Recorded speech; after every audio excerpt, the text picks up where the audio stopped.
স্বপ্নচারীর ছোট্ট ঘরে সবাইকে জানাই স্বাগত। কেমন আছেন সবাই? আশা করি সবাই ভালো আছেন, আমিও ভালো আছি।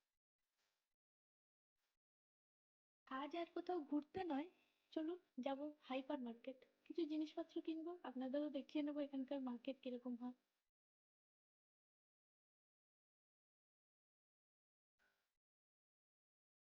সূর্য মোটামুটি এবার পড়ন্ত, আর কিছুক্ষণ, আর ঘন্টাখানেক বাদেই মোটামুটি সন্ধে হয়ে যাবে।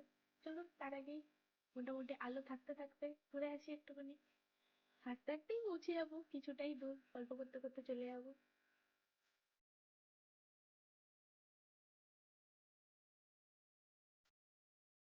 আমাদের বিল্ডিং এর আমি থাকি মোটামুটি 11 ফ্লোরে।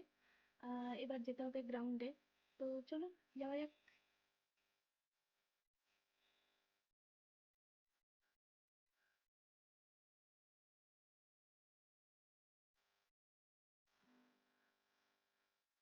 এটা হলো মোটামুটি আমাদের বিল্ডিং এর লেফট সাইডের গেট বলতে পারেন।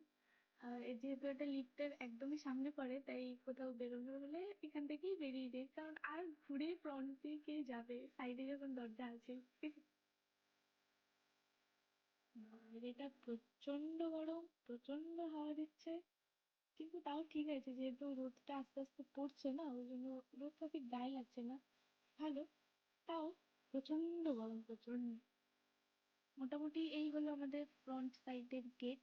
এখান থেকেই আমরা যাতায়াত করি, মানে মেন বিল্ডিং এ ঢুকতে হলে আমাদের এখান থেকেই ঢুকতে হবে। এখন যে রাস্তায় যাচ্ছি এটা ঠিক মেন রোড না, যেহেতু এটা একটু গলি রাস্তা, কিন্তু তাও দেখুন কতটা চওড়া, কতটা বড়, মানে লাগছে না না গলিটাই।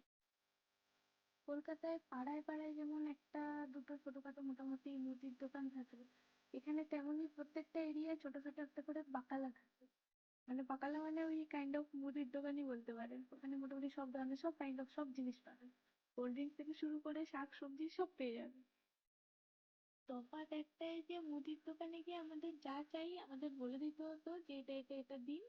আর এইসব বাকালায় বা এই ছোটখাটো হাইপার মার্কেটে কি হয় যে যেটা পছন্দ নিজে থেকে তুলে নাও, বিলিং কাউন্টারে যাও, বিল করাও, ব্যাস গল্প শেষ। এরকম সুন্দর সাজানো গোছানো রাস্তা হলে কার হাঁটতে ভালো লাগে না বলুন তো? মোটামুটি এরকম রাস্তায় বেরোলে মর্নিং ওয়াক, ইভিনিং ওয়াক, সব ওয়াকই হয়ে যাবে আস্তে আস্তে। সামনের এই বাঁকটা ঘুরলেই মোটামুটি এবার মার্কেট প্লেসটা আমরা দেখতে পেয়ে যাবো।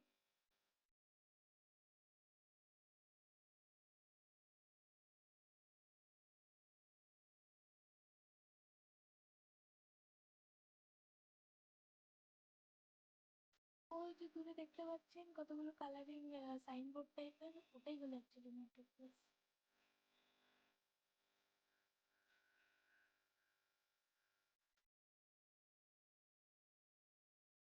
চলুন ফাইনালি চলে এলাম মার্কেটের একদম সামনে, এবার ভেতরে যাওয়া যাক। রাস্তার উপর থেকে দেখে মনে হচ্ছিল না কত ছোট্ট একটা দোকান টাইপের? তো এই দেখুন, পুরোটা আন্ডারগ্রাউন্ড, ভেতরটা অনেকটাই বড়।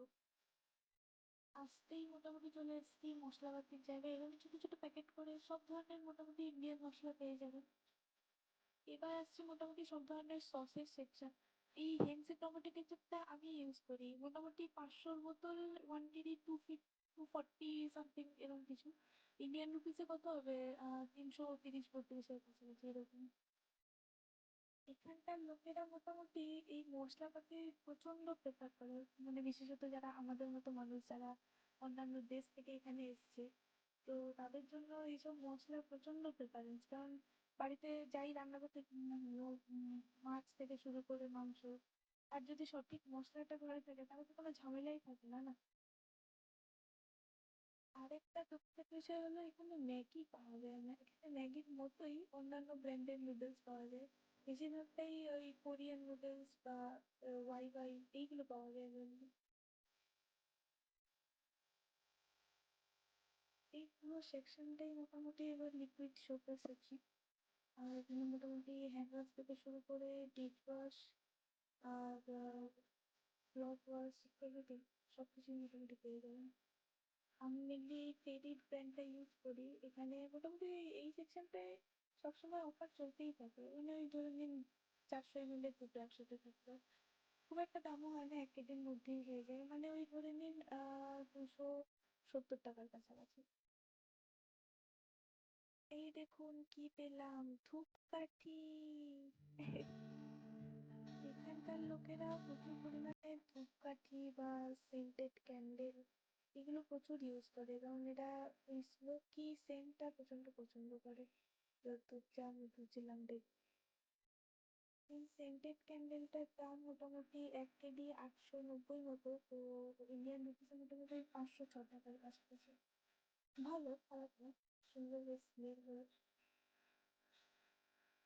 কি সুন্দর না কেটেলটা! এখানকার লোকেরা স্পেশালি এই মেটালের কেটেলেই চা খেতে অ্যাকচুয়ালি পছন্দ করে। এর স্বাদটা অ্যাকচুয়ালি একটু অন্যরকম হয়, প্রচন্ড কি বলবো, প্রচন্ড কড়া টাইপের হয়, তাই না? আমার তো প্রচন্ড কড়াই লেগেছে, বাট এখানকার লোকেরা এরকমই এই মেটালেই অ্যাকচুয়ালি চা খেতে পছন্দ। আমারও একটা উডেন স্পুনের দরকার ছিল, থাক, এটা অনেকটাই বড়, আমার একটু ছোটই দরকার। প্রথম যখন এসেছিলাম এই মার্কেটটায়, তখন এই চালের বস্তাটা দেখে খুব খুশি হয়ে গেছিলাম, কারণ এখানে বাংলায় লেখা ছিল, আর আমি এটাই নিয়ে গেছিলাম। এখানে সাধারণত 5 কেজি চালের দাম ওই 2-2.5 কেজির মধ্যে হয়, মানে ওই ধরে নিন তাও 500। চলো, এবার কিছুটা পেঁয়াজ লঙ্কা নিতে হবে ঘরের জন্য। এখানে বেশ সবজি বাজারটা বেশ ভালোই, আপনার যতটা ইচ্ছে আপনি ততটা নিলে।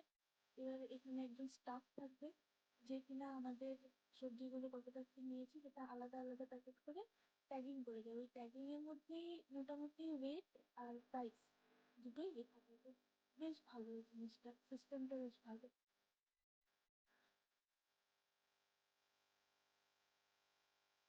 এটা হলো ফ্রোজেন চিকেন, মোটামুটি অফারে আছে।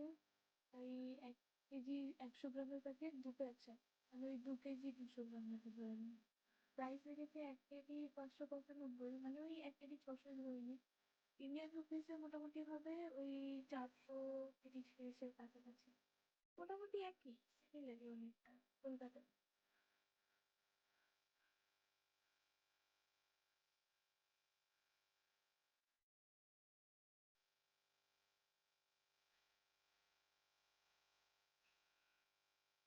এই দেখুন এখানে আছে কিছু ফ্রোজেন রুই মাছের প্যাকেট আর ম্যাকারেল মাছের প্যাকেট।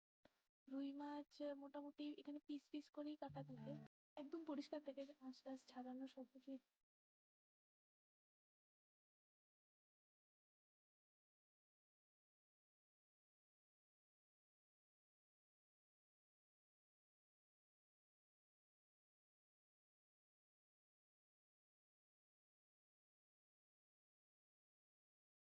যেই রাস্তা দিয়ে এসেছিলাম সেই রাস্তা দিয়ে আর নিয়ে যাব না, যাবো এবার পেছনের রাস্তা দিয়ে, বিল্ডিং এর পেছনের দিকে।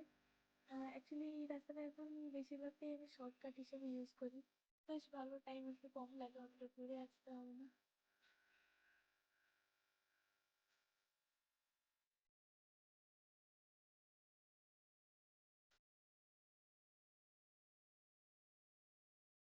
এই টি পয়েন্টটা নতুন হয়েছে, শুনেছি এখানে নাকি খুব ভালো চা পাওয়া যায়, আর তেলে ভাজাও খুব ভালো পাওয়া যায়।